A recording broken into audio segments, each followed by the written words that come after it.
एक ऐसी चीज जिसे कभी बच्चों के लिए कार्टून समझा जाता था, आज भारत के करोड़ों युवाओं की पहचान बन चुकी है।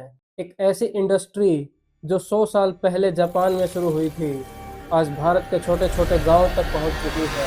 कुछ लोगों के लिए एनिमे मोटिवेशन है, तो कुछ के लिए इंस्पिरेशन, कुछ के लिए एस्केप है, तो कुछ लोग अपने फेवरेट एनिमे कैरेक्टर को अपने असली दोस्तों से भी ज्यादा फॉलो करते हैं। लेकिन सवाल ये है दोस्तों कि एनिमे आखिर है क्या, जापान में इसकी शुरुआत कैसे हुई, ये भारत में इतना पॉपुलर कैसे हो गया, क्या एनीमे सिर्फ एंटरटेनमेंट है या इसके कुछ साइड इफेक्ट्स भी हैं जिसके बारे में शायद कोई बात नहीं करता। आज हम इस वीडियो में समझेंगे एनीमे की पूरी कहानी, from Japan to India to your minds. सबसे पहले तो बात करते हैं एनीमे की शुरुआत कैसे हुई। ये कहानी जापान से शुरू होती है। आज से लगभग 100 साल पहले 1910 और 20 के दौर में जापान में छोटी छोटी एनिमेटेड मूवीज बनाई जाती थी, लेकिन उस टाइम पे एनिमेशन बहुत महंगा था, इसलिए इंडस्ट्री ज़्यादा ग्रोथ नहीं कर पाई। जब सेकेंड वर्ल्ड वॉर के टाइम पर जापान पूरी तरह तबाह हो गया था, लाखों लोग मारे गए, हजारों शहर नष्ट हो गए, देश की अर्थव्यवस्था पूरी तरह टूट चुकी थी। पर युद्ध के बाद जापान ने दोबारा खुद को खड़ा करना शुरू किया, और इसी दौरान एक आदमी सामने आता है, ओसामू तेजुका। और यही वो इंसान है जिसे आज फादर ऑफ एनीमे कहा जाता है। उन्हें डिज्नी कार्टून्स देखने का बहुत शौक था। उन्होंने सोचा कि क्यों ना जापान में भी कुछ ऐसा ही बनाया जाए, और इसी एक आइडिया से प्रेरित होकर उन्होंने एक जापानीज स्टाइल विकसित की।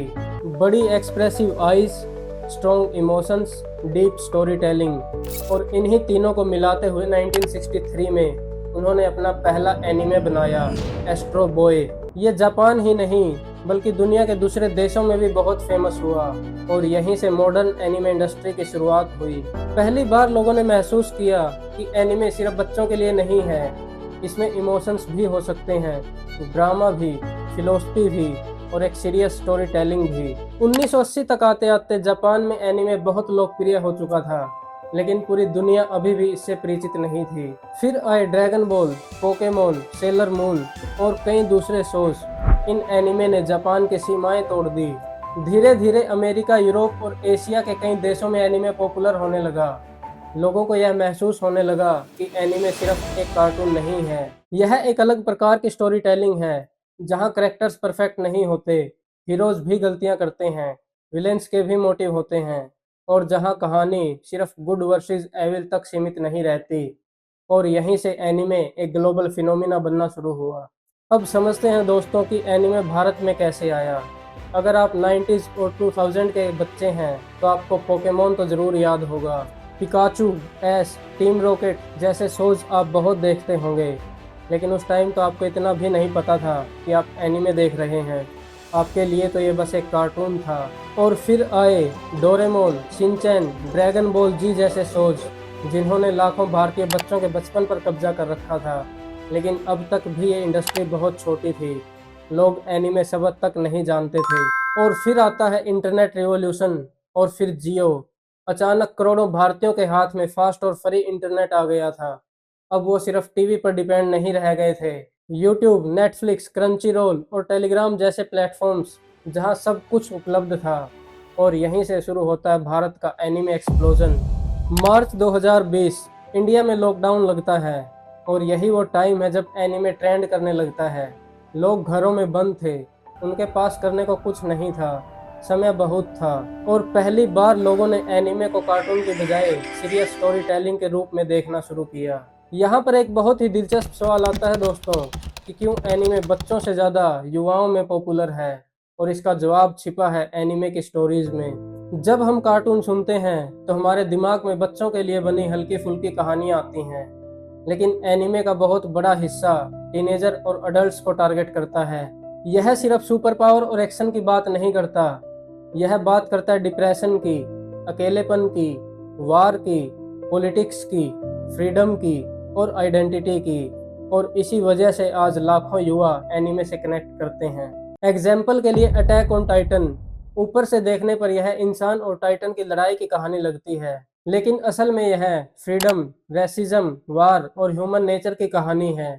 इसे देखने के बाद कई लोग रियल वर्ल्ड पॉलिटिक्स और हिस्ट्री में इंटरेस्ट लेने लगते हैं। और ऐसे ही डेथ नोट, एक साधारण स्टूडेंट, एक नोटबुक और एक सवाल। अगर आपको दुनिया से अपराध खत्म करने की शक्ति मिल जाए, तो क्या आप उसका इस्तेमाल करेंगे? फिर नारुतो, एक ऐसा बच्चा जिसे पूरा गांव नफरत करता है, लेकिन वह हार नहीं मानता, वह खुद को साबित करता है। और शायद यही कारण है कि लाखों स्टूडेंट्स खुद को नारुतो से रिलेट करते हैं। और ऐसे ही बहुत एनिमे हैं जो समाज के अलग अलग हिस्सों को दिखाते हैं, जिनमें हर करेक्टर किसी न किसी पर्सनल प्रॉब्लम से गुजर रहा होता है। अब जरा भारत के एक एवरेज स्टूडेंट के बारे में सोचिए। पहले स्कूल, फिर कॉलेज, फिर competitive exams, career pressure, social media comparison, family expectations, bad relations, future की टेंशन और ना जाने कितनी प्रॉब्लम्स। और जब ऐसा युवा एनिमे देखता है और उसे कोई ऐसा करेक्टर मिल जाता है जो फेलियर और रिजेक्शन को फेस कर रहा होता है, तो उसे लगता है, अरे ये तो मेरी ही कहानी है। और यही इमोशनल कनेक्शन बनने लगता है। और सिर्फ स्टोरीज ही नहीं, इसका एक और बड़ा कारण है कम्युनिटी। आजकल हर जगह एनिमे फैंस मौजूद हैं। Memes, fan arts, theories, reaction videos. आज एनिमे सिर्फ एक शो नहीं, बल्कि एक कल्चर बन गया है। और जब किसी व्यक्ति को रियल वर्ल्ड में बॉन्डिंग महसूस नहीं होती, तो वह ऑनलाइन कम्युनिटी में अपनी पहचान खोजने लगता है। और यही कारण है कि एनिमे आज सिर्फ एंटरटेनमेंट नहीं, बल्कि एक इमोशनल एक्सपीरियंस बन चुका है। अब एक ज़रूरी सवाल, क्या एनिमे बुरा है? नहीं, बिल्कुल भी नहीं।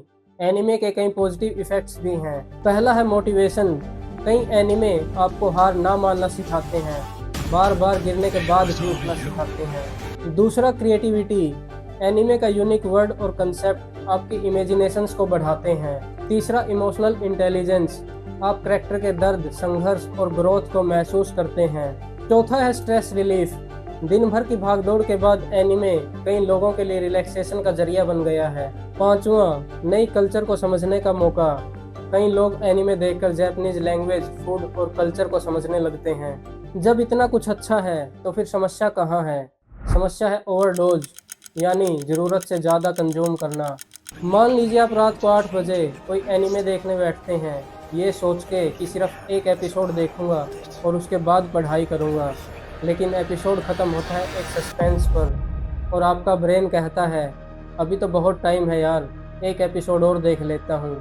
फिर एक और फिर एक, और ऐसे करते करते रात के 3 बज जाते हैं और आपका अपना काम ऐसे ही रह जाता है। इसे कहते हैं बिंज वॉचिंग, और यहीं से एडिक्शन की शुरुआत होती है। हमारा ब्रेन डोपामाइन नाम का एक केमिकल रिलीज करता है। वही डोपामाइन जिसकी चर्चा मैंने बच्चे मोबाइल से एडिक्ट क्यों होते हैं वीडियो में भी की थी। जब हमें कुछ एक्साइटेड मिलता है, तो हमारा ब्रेन डोपामाइन रिलीज करता है और हम खुश हो जाते हैं।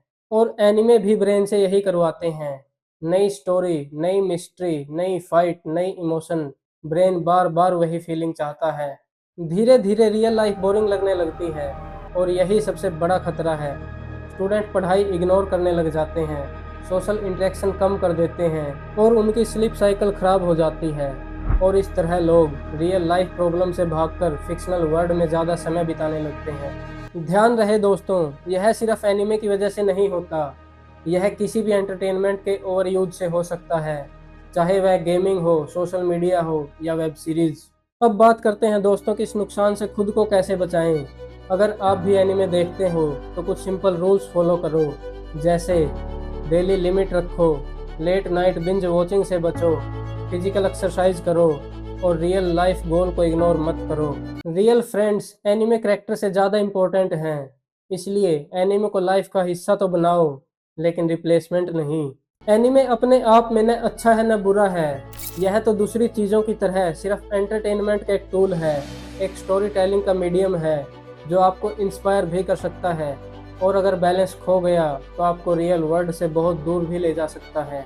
जापान में जन्मा यह कल्चर आज करोड़ों भारतीय युवाओं तक पहुंच चुका है। लेकिन असली सवाल यह नहीं है कि एनिमे आपके दिमाग पर कैसा डालता है। असली सवाल है, आप एनिमे कैसे देखते हैं, क्योंकि अंत में कंट्रोल एनिमे के हाथ में नहीं, आपके हाथ में होता है। अगर आपको यह वीडियो पसंद आई है, तो इसे अपने दोस्तों के साथ शेयर कीजिए और कमेंट में बताइए कि आपका फेवरेट एनिमे कैरेक्टर कौन सा है। जय हिंद।